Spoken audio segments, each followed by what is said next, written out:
मेरी तरह यदि आप भी पटेल इंजीनियरिंग से शेयर में बिल्कुल फंस चुके हो तो ये वीडियो सिर्फ आपके लिए है। 6 महीने पहले हमने पटेल इंजीनियरिंग के अंदर एंट्री बनाई थी। आज अपने ही बाइंग प्राइस से लगभग 30 से 40% शेयर गिर चुका है। यदि हम पिछले एक साल की बात करते हैं तो शेयर 50% से ऑलमोस्ट ज़्यादा क्रैश हो चुका है। तो आखिर इसकी वजह क्या है जिस वजह से इतना ज़्यादा शेयर गिर रहा है, और ऐसे कौन कौन से पैरामीटर हैं जो हमें चेक करना चाहिए ताकि ऐसी गलती को हम फिर से नहीं दोहराएं। दूसरी, अब ऐसे कौन से रीजन है जिससे कंपनी का शेयर वापस रिवाइव करे और फिर से अपने पुराने लेवल के ऊपर पहुंच पाए। आपके पास भी मेरे जैसे पटेल इंजीनियरिंग कुछ भी शेयर है, यानी एक शेयर भी है, तो इस वीडियो को जरूर देखिएगा। यदि हम सबसे पहले देखते हैं पटेल इंजीनियरिंग शेयर को, तो पिछले एक साल के अंदर ऑलमोस्ट 42% का नेगेटिव रिटर्न हमें देखने को मिल रहा है। और पिछले 6 महीने की बात करते हैं तो पिछले 6 महीने पहले मैंने जब बाय किया था, जब ऑलमोस्ट लगभग 40-45 रुपये के आसपास मैंने बाय किया था, उससे आज 27 रुपये के आसपास खड़ा हुआ है, यानी कि 50% हमारा डाउन चल रहा है। अब आगे देखिए करना क्या चाहिए हमें। यदि हम पटेल इंजीनियरिंग के चार्ट को देखते हैं तो कंटिन्यूसली हमें गिरावट देखने को मिल रही है।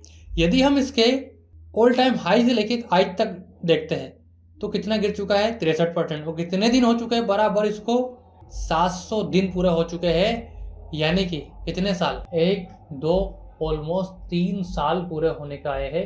इसने अपने पुराने हाई को टच तक नहीं किया है, इतना ज़्यादा जब से ही गिरावट में चल रहा है। अब आगे हम देखते हैं कि इसकी वजह क्या है।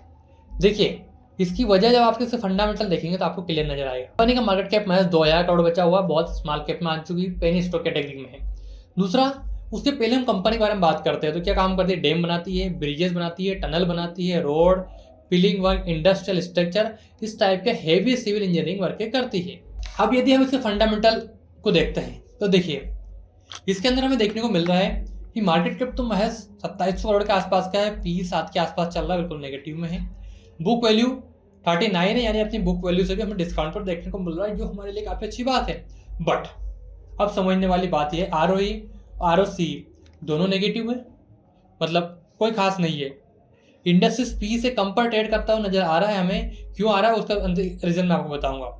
यदि आप प्रमोटर की होल्डिंग देखेंगे तो अभी बची कितनी, 31%। अब यहाँ पर सबसे मेन रीजन आता है, जो 31% होल्डिंग प्रमोटर के पास है उसमें से भी कितने परसेंट प्लेज कर रखी प्रमोटर ने, 86%, यानी कि ऑलमोस्ट पूरी होल्डिंग ही प्लेज है प्रमोटर की, जिस वजह से हमें यहाँ पर काफ़ी ज़्यादा दिक्कत देखना पड़ रही है।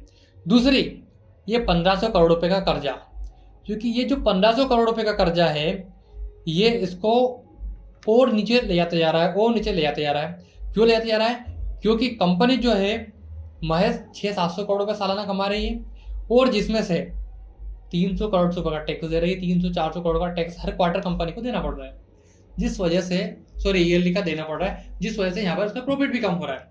यदि हम पिछले 4 क्वार्टर की सेल्स देखते हैं तो महज 12% से बढ़ी है, और प्रॉफिट 43% से ग्रो हुआ है।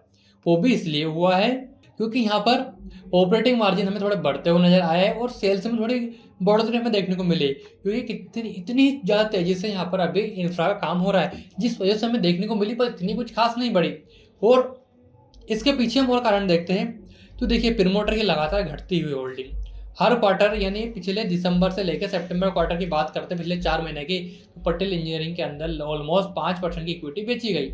इक्विटी बेचने के पास किसी बड़े प्लेयर के पास नहीं गई, पब्लिक की बात ही जा रही है। जहाँ पब्लिक 44% होल्डिंग करती थी, आज 55% बढ़ चुकी है। हाँ, थोड़ा एफआईआई और डीआईएस ने अपने स्टेक को इस क्वार्टर में कुछ बढ़ाया दिसंबर में, ऑलमोस्ट एफआईआई इसके अंदर 3%, और डीआईएस की बात करते हैं हम तो 8.25% का स्टेक इसके अंदर ओन करती है। ये उन्होंने अपना 3 से 4% का स्टेक यहाँ पर बढ़ते हुए हमें नजर आ रहा है। प्रमोटर के पास से जो माल कम हुआ वो हमें एफआईआई डीआईएस के पास जाता हुआ नजर आ रहा है, तो ये काफी अच्छी बात है। बट समझने वाली बात यह है, जब हम चार्ट को वीकली चार्ट के ऊपर देख रहे हैं, चार्ट पैटर्न को, तो हमें क्लियरली समझ में आ रहा है कि शेयर यहाँ कंटिन्यूसली गिर तो रहा है, बट इसके अंदर एक दिक्कत यह है कि अभी हम किसी भी लेवल को देखें तो हमारे लिए बाइंग की अपॉर्चुनिटी नहीं निकलती है, या फिर हमारे शेयर को एवरेज करने की अपॉर्चुनिटी भी नहीं निकल रही। तो अब हमारे लिए क्या करना चाहिए, देखिए, सबसे पहले हमें ये करना चाहिए कि जो इसका सबसे पुराना जोन है 31 रुपये से लेकर ये 12 रुपये का, और इसके बीच का सबसे बड़ा जो सपोर्ट है वो है 23 से लेकर 25 रुपये का। हम ऑलमोस्ट 23 रुपये मान लेते हैं, 24 रुपये के आसपास। अब अभी हम वीकली पर देख रहे हैं तो हमें देखने को मिल रहा है कि ये जो इस लेवल पर शेयर है ये कंटिन्यूसली इसको फॉलो तो करेगा, पर यदि इसको फॉलो करने के बाद इसको रिस्पेक्ट देता है इस सपोर्ट को, तो हमारे लिए कहीं ना कहीं बाइंग की अपॉर्चुनिटी निकल पाएगी, वरना कुछ नहीं है। यदि हम RSI को देखते हैं वीकली लेवल पे तो कंटिन्यूसली यहाँ पर डाउन नजर आ रहा है, और शेयर भी हमें कंटिन्यूसली गिरता हुआ नजर आ रहा है।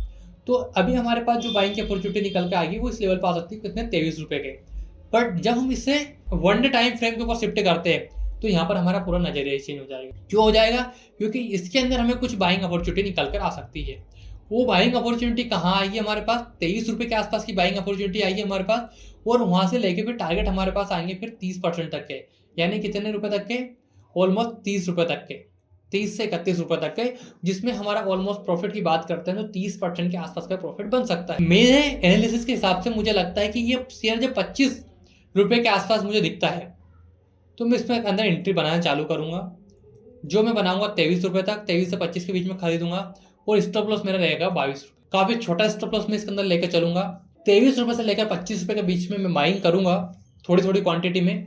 21 से 22 रुपए का स्टॉप लॉस लगाऊंगा, ट्रेलिंग स्टॉप लॉस के साथ में इसके अंदर काम करूंगा, और मेरे टारगेट्स को ज्यादा बड़े नहीं है इसके अंदर। 35 रुपए तक का टारगेट इसके अंदर मुझे नजर आते हैं। और आने वाले 1 साल की बात करते हैं हम, यदि कंपनी इस क्वार्टर में अच्छे रिजल्ट आते हैं तो मैक्स टू मैक्स 50 रुपए तक शेयर पहुंच सकता है। इसके ऊपर जाने की कोई संभावना नहीं निकलती है, वो भी इसलिए यदि हाई वैल्यूएशन से आपने बाई कर रखा है तो। बाकी नई बाइंग करने की अपॉर्चुनिटी इसके अंदर मेरे ख्याल तो कुछ नहीं बनती, इसके अंदर फंसना नहीं चाहिए। इससे अच्छी और भी कंपनियां शेयर बाजार में है जहां हमें निवेश का ऑप्शन ढूंढने चाहिए।